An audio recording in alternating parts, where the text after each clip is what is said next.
స్నేహాని కన్న మిన్న లోకాన లేదురా అన్న నానుని అక్షరసత్యం చేశారు ఆ బాల్య స్నేహితులు. కాలంతో పాటు పరిగెత్తుతూ బతుకు ప్రయాణం కొనసాగిస్తూ కల్మషం లేని చిన్ననాటి స్నేహితులను కలవాలన్న బలమైన కోరిక వారిలో కలిగి కలుసుకునేందుకు నిర్ణయించుకున్నారు. 26 ఏళ్ల సుదీర్ఘ కాలానంతరం తాము చదువుకున్న పాఠశాలలోనే తిరిగి కలుసుకునేందుకు ఆత్మీయ సమ్మేళన కార్యక్రమాన్ని మంగళవారం నిర్వహించారు. వికారాబాద్ జిల్లా దౌలతాబాద్ మండలం చల్లాపూర్ మరియు ఏర్లపల్లి గ్రామానికి చెందిన 1999-2000 బ్యాచ్కు చెందిన 7వ తరగతి పూర్వ విద్యార్థులు 26 ఏళ్ల తర్వాత ఈ కార్యక్రమం ద్వారా ఒకరినొకరు కలుసుకుని భావోద్వేగానికి లోనయ్యారు. నాటి తీపి జ్ఞాపకాలు ఒకరికొకరు పంచుకుంటూ చిన్నపిల్లల మాదిరి ఆనందంతో తబ్బిబ్బయ్యారు. తాము చదువుకున్న తరగతి గదుల్లో కలిగి తిరుగుతూ గత మధుర స్మృతులను నెమరవేసుకుంటూ మైమర్చిపోయారు.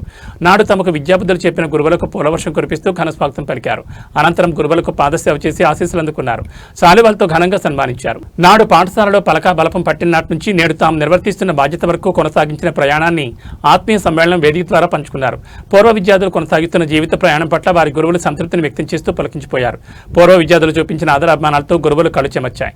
చెల్లాపూర్ ప్రాథమికోన్నత పాఠశాల పూర్వ విద్యార్థులు ఈ సందర్భంగా మాట్లాడుతూ తమకు అక్షరజ్ఞానం నేర్పిన పాఠశాల రుణం తీర్చుకోవడానికి సాయశక్తులు తమ వంతు సహకారాన్ని అందిస్తామని తెలిపారు.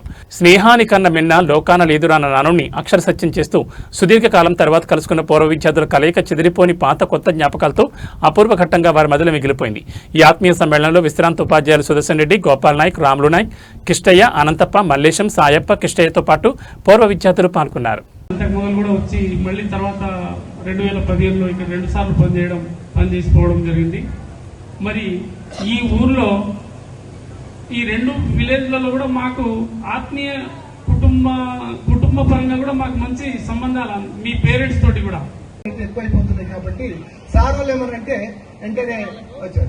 కానీ చాలా మంది ఒకరిద్దరు తప్ప నేను ఫేస్ చేసింది ఇద్దరే. ఒకటి ఇళ్లపల్లి నుండి ఒక పేరెంట్, చెల్లాపూర్ నుంచి ఒక పేరెంట్. అంతే.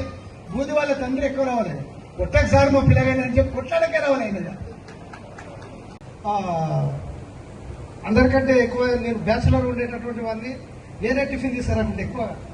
నిజం కూడా అప్పుడు మొత్తం ఇట్లా ఇక్కడికి వెళ్ళి తెప్పించుకొని ఆ రకంగా చేసింది. కాబట్టి ఈ 2 ఊర్ల అసలు ప్రజలు చాలా వాళ్ళ ఆదరణకు మేము వెలకట్టలేము వాస్తవానికి.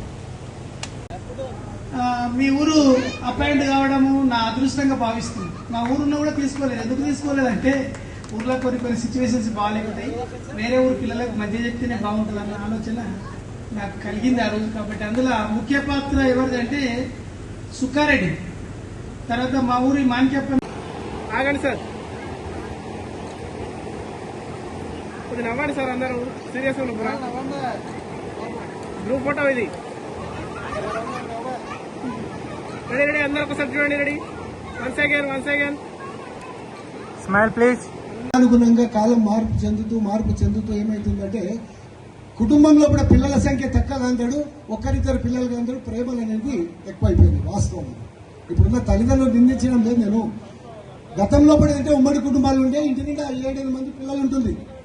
అప్పుడు పాఠశాలను కానీ ఈ ఊళ్ళో వాళ్ళ ప్రజలను కానీ గుర్తుపెట్టుకుంటామని చెప్పుకుంటూ ఈ అవకాశం ఇచ్చినటువంటి మీ అందరికీ కూడా మరోపరి ధన్యవాదాలు తీసుకుంటూ ముగిస్తున్నాను. ధన్యవాదాలు సార్. మా గ్రామం పట్ల ఉన్నటువంటి తర్వాత నేను సార్ దగ్గరికి వెళ్ళాను. సార్ కలిసి సార్ నాకు ఇట్లా దౌలతాబాద్ ఆర్డర్ తీసుకున్నా, నాకు పోస్ట్ అలాట్మెంట్ చేయాలి అంటే ఆ సార్ ఏమన్నాడంటే రెడ్డి గారు సూర్యపల్లికి వెళ్ళండి, అక్కడ సంఖ్య తక్కువ ఉంది, టీచర్స్